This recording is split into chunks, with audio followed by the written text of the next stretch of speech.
Yeah, I don't think I finished it, did I?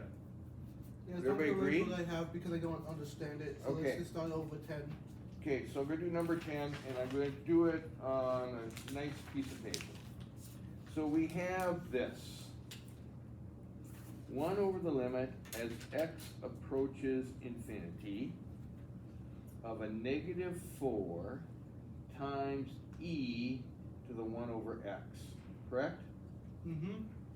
All right, so I can have, let me just put some values in here. 1, 10, 100, 1,000, 10,000. Okay? And I made them bigger because x is going to infinity. Would everybody agree with that?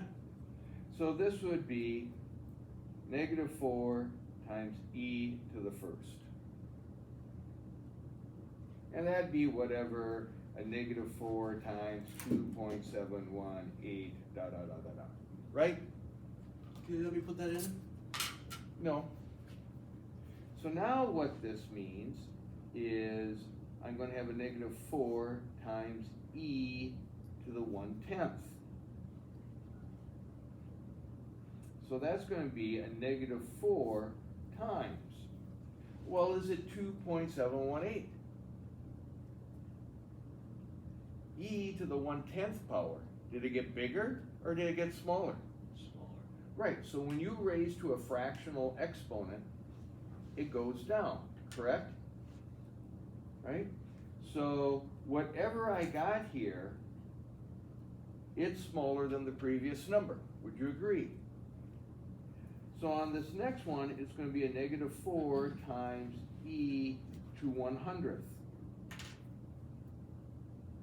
Well, negative 4 is still a negative 4, correct? So I know my answer is negative. But what's happening with this number? It's getting smaller. Because it's even a more smaller fraction, correct? So it's going down further. Well, my answer is always going to be negative, correct? But it's approaching something. A negative 4 times, what is it approaching? What's the limit as x goes to infinity? So I could bring the negative 4 out here like a constant and have e to the 1x, or excuse me, e to the 1 over x power, and that'd be a negative 4 times, well, where is this going to? What number? Negative 4. What? Negative 4. I don't think so. Isn't it going to 0? In other words, if I do this, and I type in, where's my exponent? E, and I put in 0.00000001, that's 1 over 10 to something, correct? I put it in the table function and it says the higher I go, it just keeps going to negative 4. Okay. Right, so this right here, okay, that's, you brought up a good point. So really what we're taking the limit of is 1 over x, correct? Right? And that's headed towards 0. And so Matthew is right, that's the same as e to the 0 power. And e to the 0 power is 1, so this is headed towards a negative 4. Does that make sense? So the answer is negative 4? The answer is a negative 4.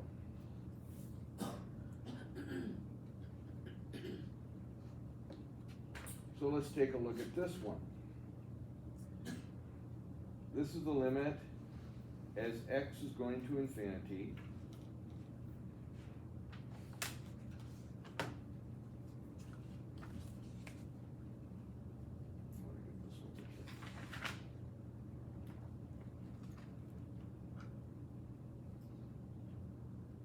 Well, this is the same as 5 times 1 over e to the x, correct? Because I have a negative exponent. Negative exponent means that base goes into the opposite direction. So if it's in the numerator, it now ends up in the denominator. Everybody agree with that? Alrighty. So this is the same as 5 times the limit as x goes to infinity of 1 over e to the x. Well, what happens when I have e to the x to the 100th power, e to the x to the 1000 power, e to the x to the 10,000 power? So as I increase x, what happens to e to the x? It gets what? Smaller? Well, this gets bigger, right? E to the 2 to the 10,000 power would be bigger, Since it's right? 1 over, that gets bigger, but since it's 1 over, the entire thing gets much smaller. Correct. So this limit is be 5 times, where is this headed? 0. 0. Because you're taking 1 and dividing it by a very, very big number, and that's headed to 0, so this limit is 0. You doing okay with that? All right, backside. Now, That's just 0.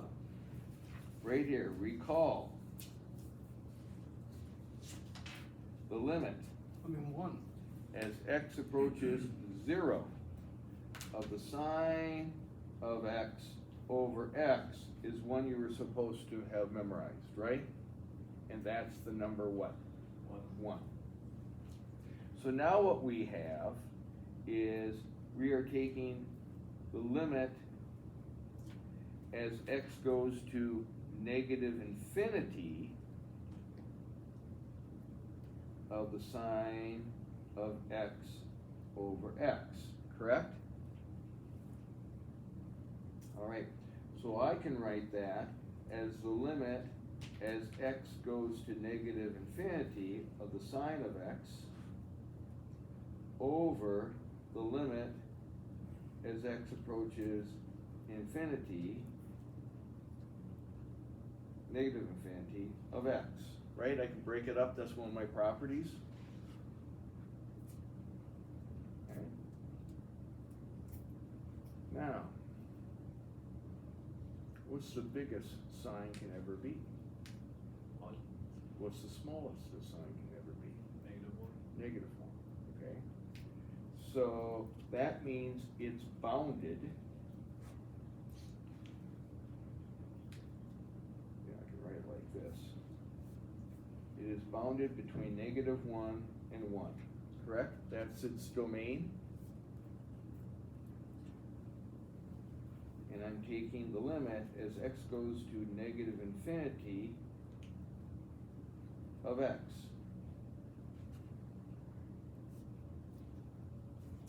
So if x was a -10, I would get an answer between 1/10 and a -1/10, or -1/10 and 10th. Would you agree with that? If x was a -10, then I would be bounded between 1/10 and a -1/10. Do you agree with that? Well, now I'm going to increase x to a -100. Now I'm bounded between a negative 1 over 100 and a -1 over 100, correct? Now I make it 1,000, and I'm bounded between 1 over 1,000 and a -1 over 1,000. Am I headed somewhere? No. Ariana, you're saying yes. Where am I headed? 0, right? In fact, if I would graph this, let's graph it on this one.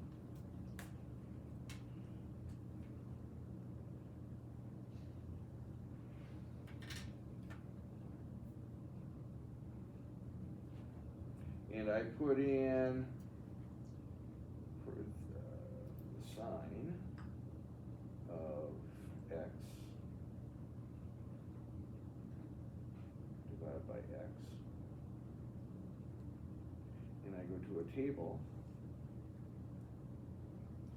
and make sure my mode is the way I want it to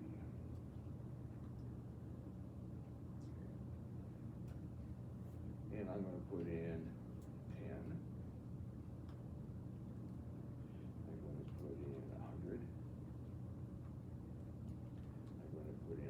10,000, I will put in 10,000. And if you look at these numbers, they're getting smaller, correct? If I graph it, let's go from 0 to 5 pi.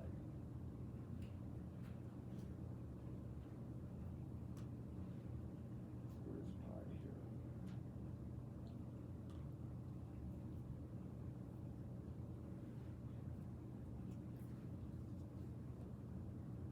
Is it pi on the? It's right on the division sign. There you go, thank you. And then I know it's bounded between -1 and 1 graph.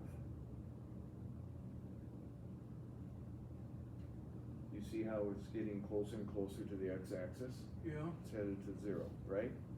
It's going back and forth. So the answer to this is 0. Well, this is the same as a -3 times the limit as x goes to infinity of the cosine of 1 over x, correct? So this is, what do I get when I take the limit as x goes to infinity of 1 over x? That's the function that's inside here, correct? What is this coming? Well, it's going to be 1 over 10, 1 over 100, 1 over 1,000, 1 over 1,000,000, 1 over 1,000,000,000. What am I getting close to? What am I approaching? 0. 0. So that's 0. So this is the same as -3 times the cosine of 0. Well, what's the cosine of 0? 1. 1. So my answer is a -3.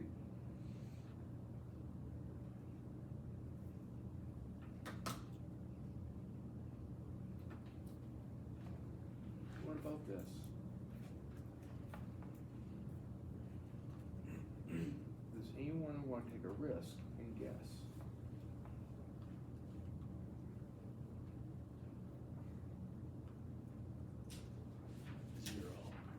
Why? Has to guess. Okay. Is this bounded? Yes. Okay. So what's the biggest it can be? 1. And what's the smallest it can be? -1. Correct? Okay. So am I doing anything with those numbers? Like right here, I divided by x, correct? So because x was going to negative infinity, I was taking one and a negative, taking -1 and a +1 and dividing it by a value, correct? That was continually becoming more and more negative, or the denominator was literally getting bigger, correct? Yep. Is that happening here? No. Okay. So will it always be able to be -1 and 1 forever? Yes. Yeah, right? If I would graph that, let me go back to this calculator. And y equals, and all I gotta do here is delete this part.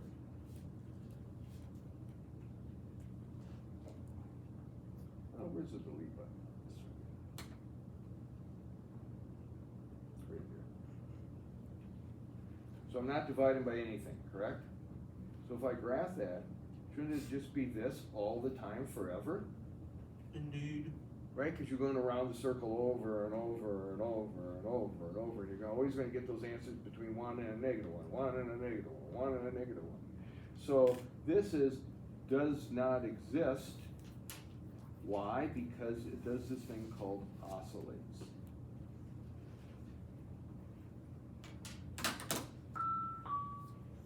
Good morning. At this time, we ask students who did not get a photo taken at open house with the last name beginning with I through M to report to the community room. Again, that was last names, letters I through M. Okay, so now let's take a look at this. I can break this up into a limit. The limit as x goes to infinity of 5x times the limit as x goes to infinity of the cosine of x. What is this doing? Oscillating? Oscillating, because there's no difference between sine and cosine. It's just a different starting point, correct? Everybody clear on that? What is this doing? Getting bigger? Getting bigger. So, what should happen? Every time I get to 1, right, you're multiplying, like let's say it gets to 1 at 0. So I'm multiplying by 0, because 5 times 0 is 0, times 1 is 0. But then I get to 2 pi, which is 6.28, correct? And when I get to 6.28, this becomes 1, but this will be over 30, correct? So that amplitude got that much bigger. So if I graph this, what I should see is those waves getting bigger and bigger and bigger. Does that make sense? So what I try to do is create a picture in my mind, and then I go to the machine and see if my picture is accurate. The reason I do that is sometimes the picture in my mind, I have a misconception. And then I'll see, oh, what did I do wrong on the calculator? Did I enter it wrong? No, it's what it should be. Am I in radians? Yes, it should be. Well, maybe I am thinking about it incorrectly.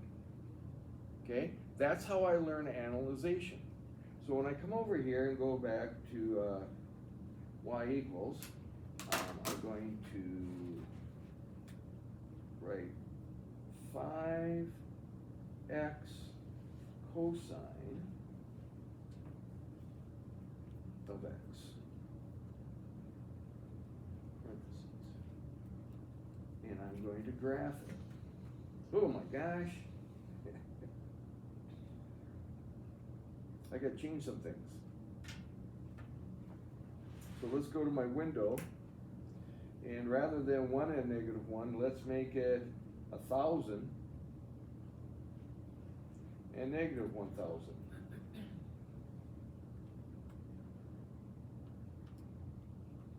Oh, well, I did something wrong. Oh, I know what I did wrong. I want this to be 2 pi. Hey, scale? I want this to be 1,000. Yeah, I probably should scale, maybe 100. Yeah, X scale should be You see it getting bigger? I probably got a little bit too much. yeah, I'm having trouble graphing this. Let me make this a -100. Let me make this 100. Let's make this 10. There, that's better. That illustrates what we want, right? Well, I didn't. We got my calculator. Okay. Everybody okay on that? All right. All right, I'm going to have a summary here.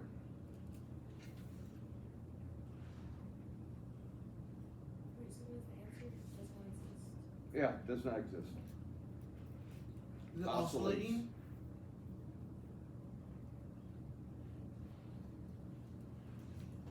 And I can't say it's going to positive or negative infinity because it goes both directions, right?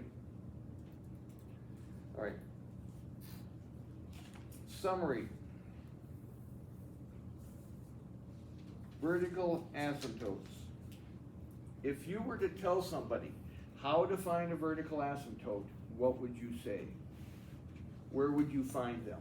In the denominator? Look in the denominator.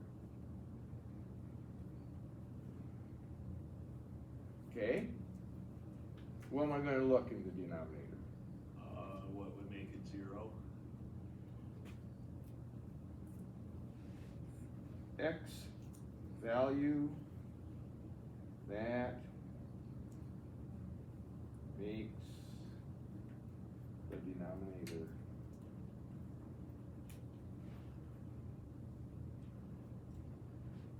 okay, Joan, is that all the time? No. Why? Because you factor it out and that's just a whole. Right, from a non-factored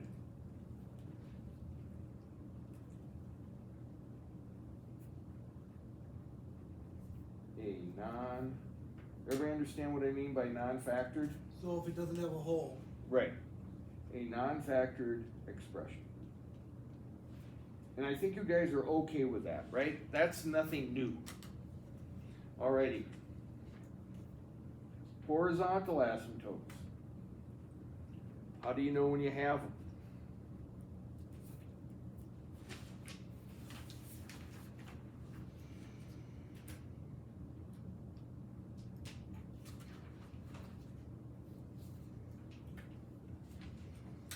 When the power on top, the biggest power on top and the biggest power on bottom are the same. Okay, so you take the limit.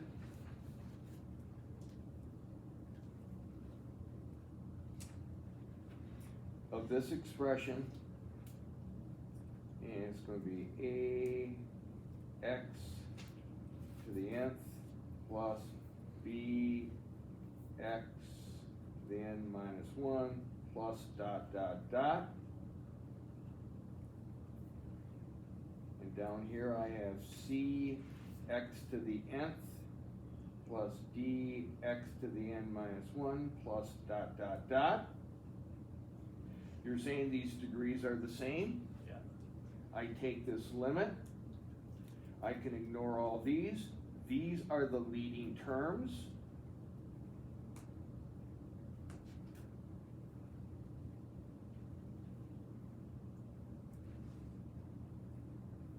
And I will have a horizontal asymptote.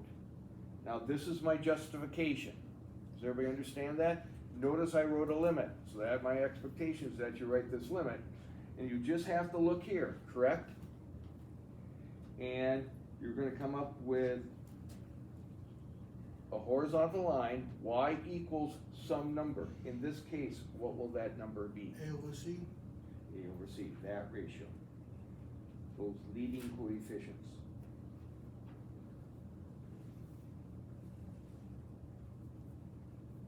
And what I'm trying to tell you is the only work you got to do is show this limit. Would everybody agree? Then boom, you know that answer. Would everybody agree? Yep. Is that the only way you can get a horizontal asymptote? No, There's one more. which I do not remember, even if we just talked about it.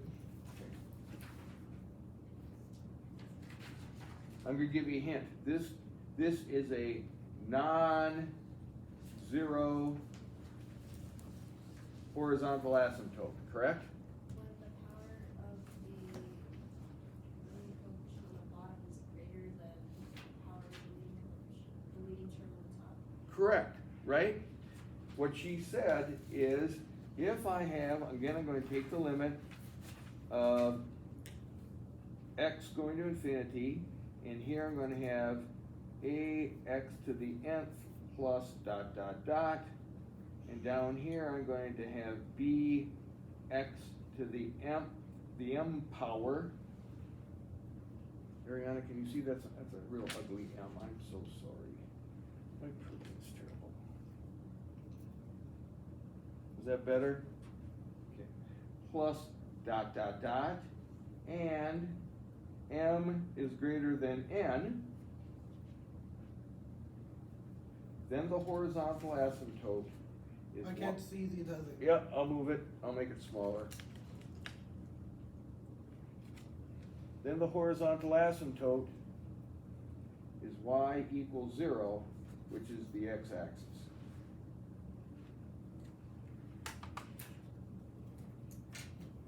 You don't do any of that for vertical asymptotes, do you? You only do that for horizontal asymptotes, correct? Horizontal asymptotes and what we're going to get to next, oblique asymptotes, come from limits. Why? Is because x is getting either very, very negative or very, very positive. We're looking at m behavior, and so we're saying, okay, we got to take a look at what that graph is approaching as we're going very far to the left and right. Is that making sense to everybody? Colin, okay? All right.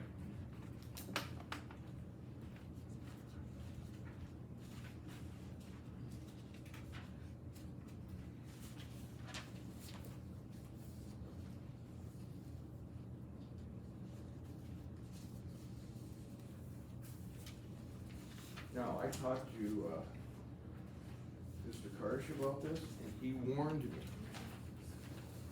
He said, rather than rotten tomatoes tomorrow, you guys might come with clubs and pitchforks.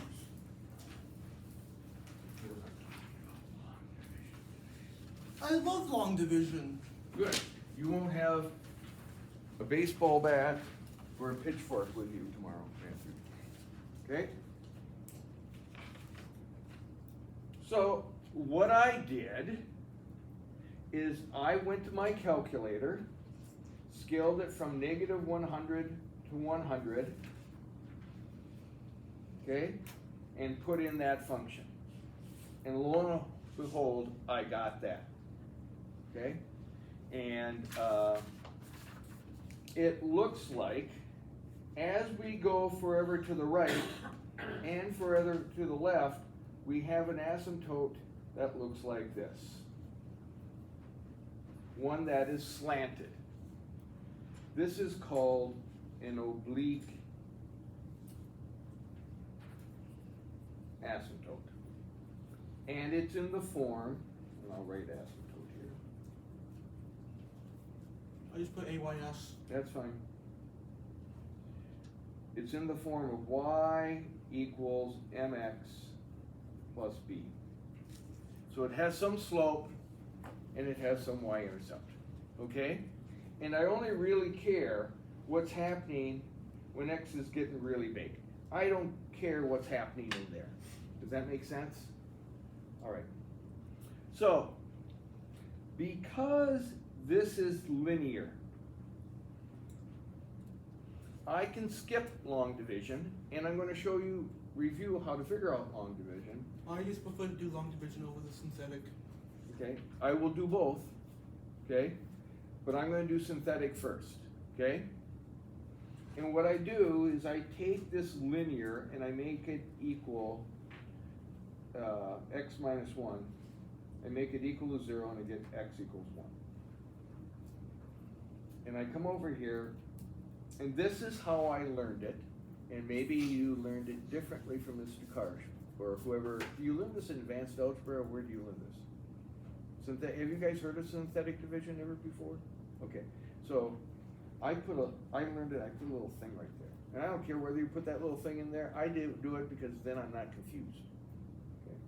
And then I go through and I look at the coefficients of here. If there was no x, I would write 0x. So I'm gonna write a 3, an 8, and a 5. You doing synthetic right now? Yes, I am. So I'm not going to pay attention to that. That's fine, okay. So I'm gonna drop this 3 straight down, and then I'm gonna take 1 times 3, and I'm gonna add it to 8, and I get 11.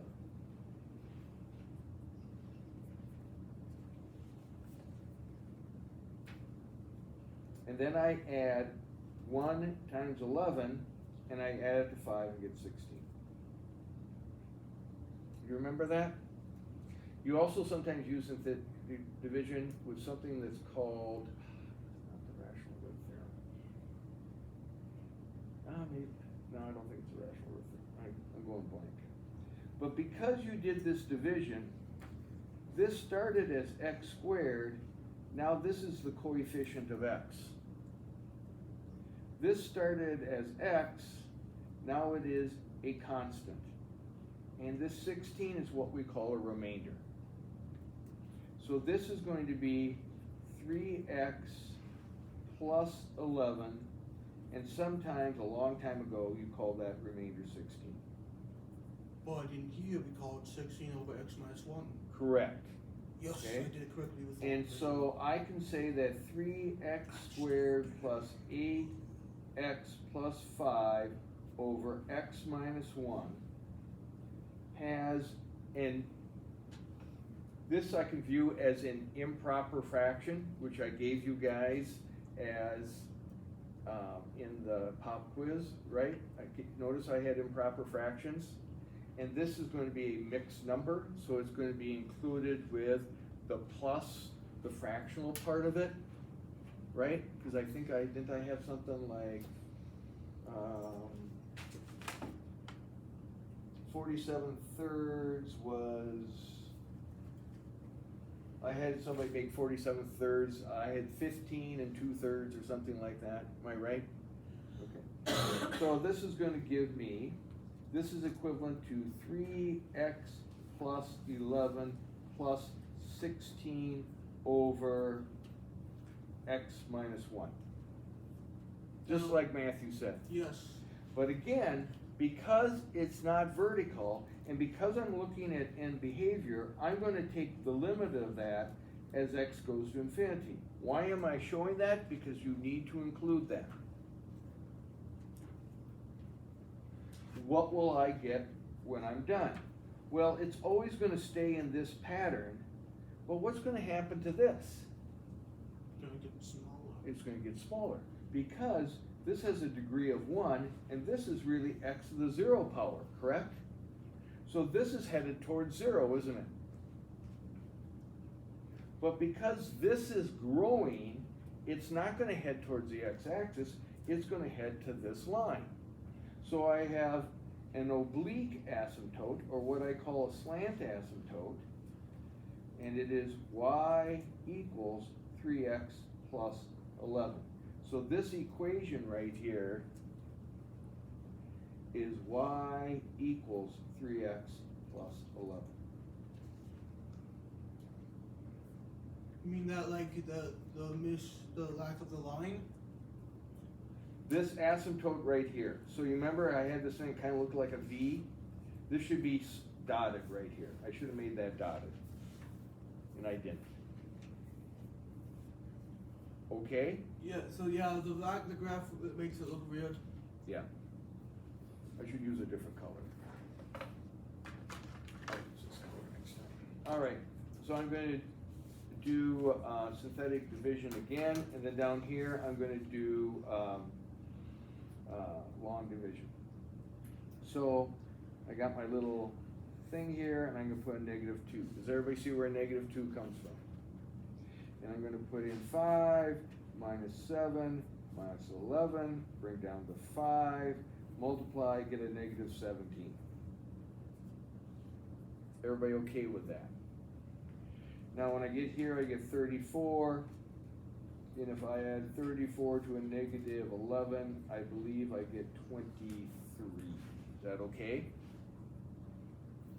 So now I'm going to take the limit as x goes to infinity of 5x minus 17 plus 23 over my divisor, which is x plus 2. And is there anything that I'm doing here that needs more clarification? With the division, no. Okay. What about with the writing of the expression?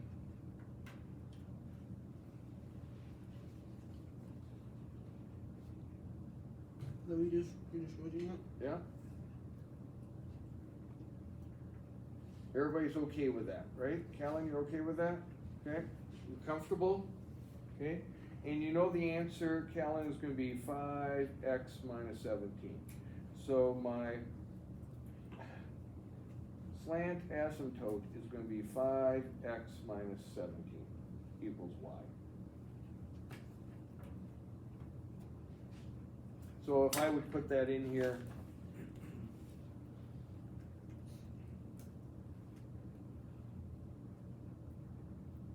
this is going to be a lot better.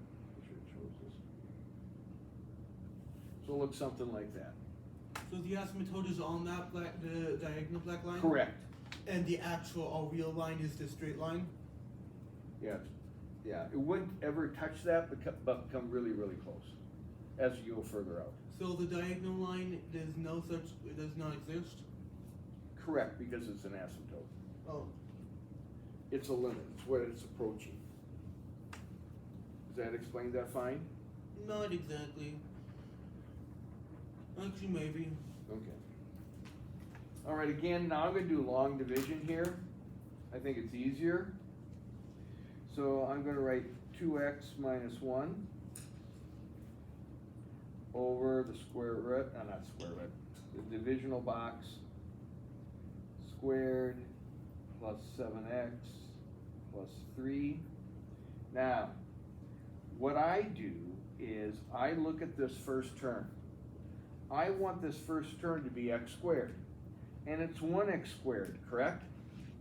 So what do I multiply 2 by to make it a half? To make it 1? 0.5x. Or a half, right? I gave the answer away. So now I'm gonna multiply. Well, this thing is together, so I have to do the distributive property. Everybody okay on that? And so when I do that and multiply here, I'm gonna get 1x squared. And then when I multiply here, I'm gonna get a minus 1/2 x. Would everybody agree? Now,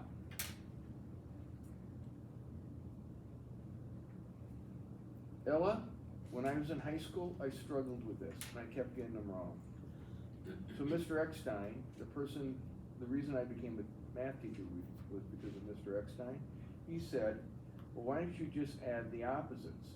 And so what I do is I change everything to the opposite signs and then just add rather than subtract. Oh, and I was struggling with subtracting a negative. It's really embarrassing, but that was my life at that time. And so when I add here, I get 7.5 x plus 3, or 15 halves, right? So what do I have to multiply 2 by to make it 7.5, or what do I multiply 2 by to make it 15 halves? Ooh, fractions. I gotta take something times 2 to make it 15 halves. Well, if I divide or multiply by a half here, I'd have 15 halves times 1/2, correct? So my number's gotta be what? 15 fourths. Is that making sense to everybody? So I'm gonna write plus 15 fourths. So that's gonna give me, I'll write it as 7.5 x, and I'm gonna write this as a minus 15 fourths.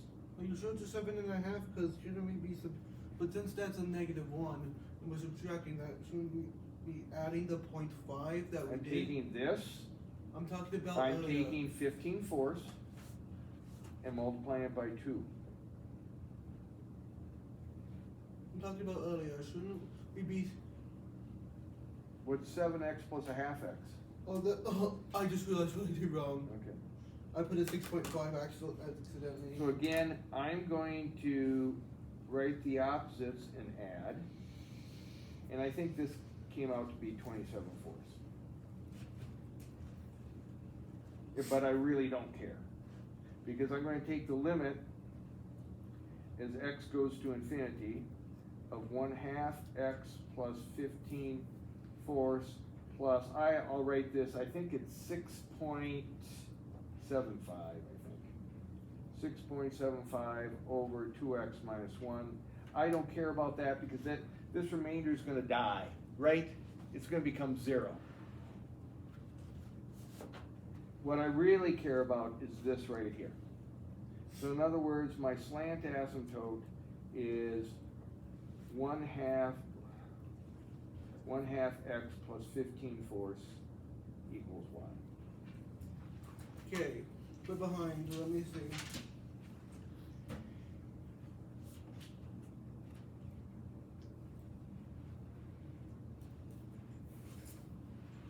Are we doing okay? Okay. Now, Grace, if you take a look, I was very specific with the 3 examples I came up with. In terms of degrees, they all had the same type of relationship. Can you see what it is? I'm not done writing this. Okay, is that 27 fourths, is that part of the equation? That was what I got when I took 3 plus 15 fourths. And 27 fourths is the same as 6.75. Does that make sense now? Huh? Because I'm doing it in degree in decimals. Yeah, Which is basically where we. 6.75.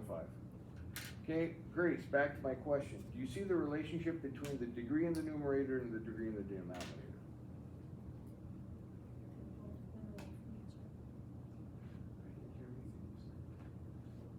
They're both something away from each other. One way. Right. This only happens when there's a difference of 1. That's the only time. Does everybody understand that? So you're going to take a look, okay? You're going to look at those degrees. If they're the same, there's a horizontal asymptote. If it's bigger on the bottom, there's a horizontal asymptote, a specific one, y = 0.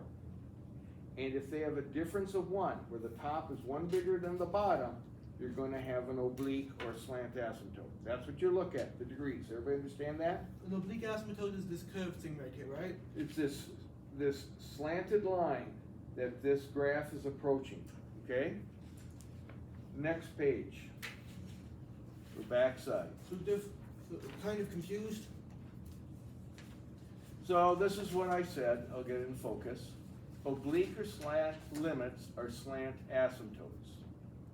If the leading terms of the numerator and the denominator of f of x are in this form, and b is greater than d by 1. That's what you said, Grace, correct? They differed by 1, with the top being 1 more. The top's got to be 1 more.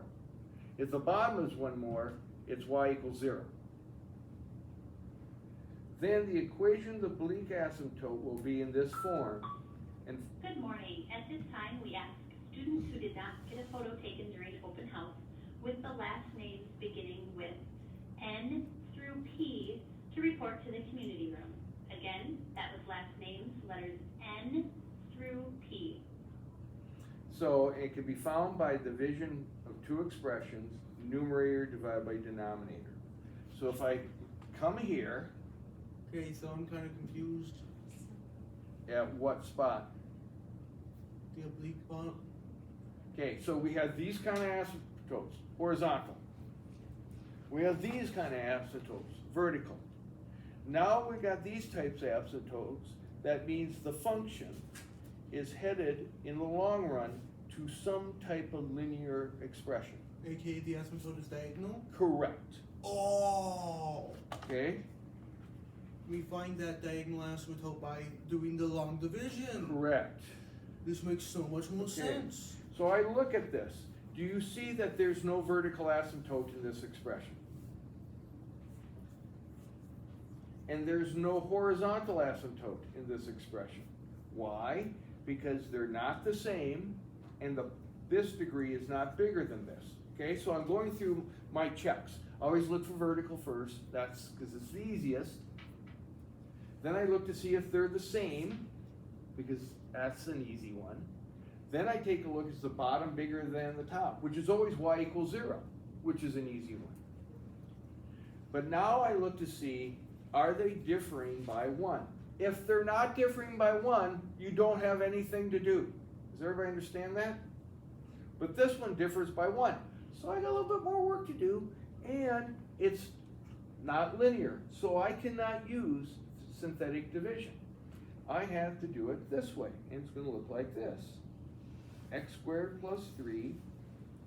Inside here is going to be the numerator. X cubed minus 5x minus 6. And what am I going to multiply? Austin, what do I multiply x squared by to make it x cubed? X. So I'm going to write x cubed here. I have to do the distributive property, and I have to write 3x there. Does everybody see that? Then I'm going to write the opposite and add. And I get negative 8x minus 6.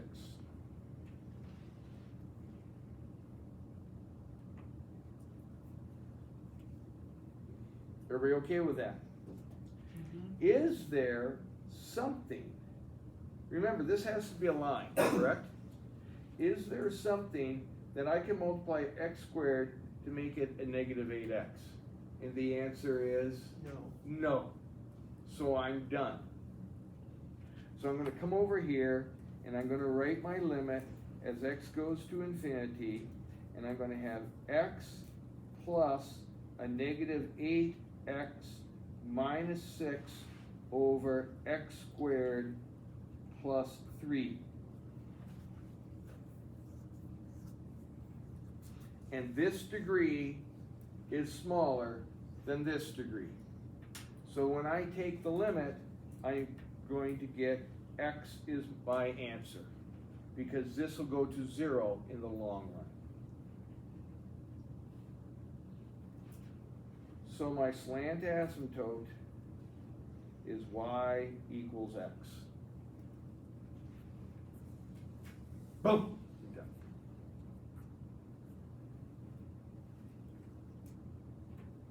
Okay, I get it because it's x over 1. correct? I was thinking like the degrees now. Okay. But how do I get, because x over 1, there's a difference of 1. Okay, so what I was gonna write different directions in here is find all asymptotes.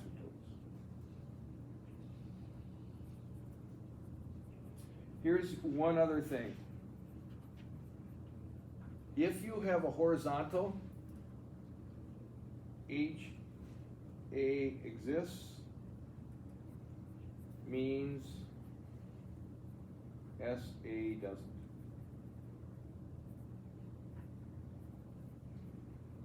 Okay, does everybody understand that? So, if I have to find all asymptotes, Tyler, what would you do?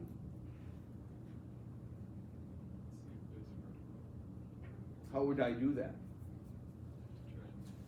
What's the first thing I gotta do with F? You gotta talk louder for me. Trying to see what makes the bottom zero. What process do I do in algebra to do that? Oh, factor. I got factor. Okay, Tyler? What's the first factor? I might have to factor several times. What's the first thing I'm gonna do here? Pick an X. Take an x out. X to the fourth minus 16. What about down here? Take a big square. X to the second plus 4x plus 4. Am I done?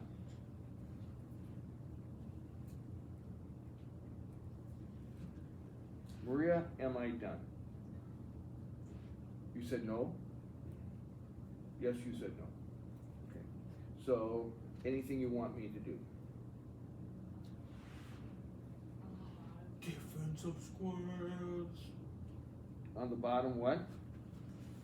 Factor the bigger equation to x plus 2 times x plus 2. Oh, I can do that.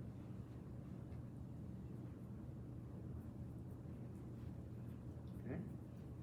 Matthew, I heard you say difference of squares. They're created by what? The product of what? The product of a square minus a square. We call them what? Bill and Bruce. Bill and Bruce are what? Conjugates. Conjugates. Okay, what are the conjugates for this? That'll be x squared plus 4, x squared minus 4, and the x squared minus 4 can be turned into x plus 2 and x minus 2.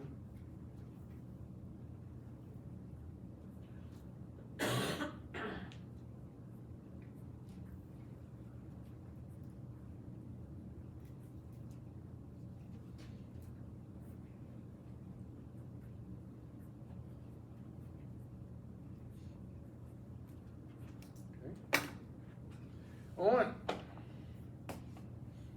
is that needed? Is my red pen needed? Yes. Okay, tell me where. X plus 2. Place else?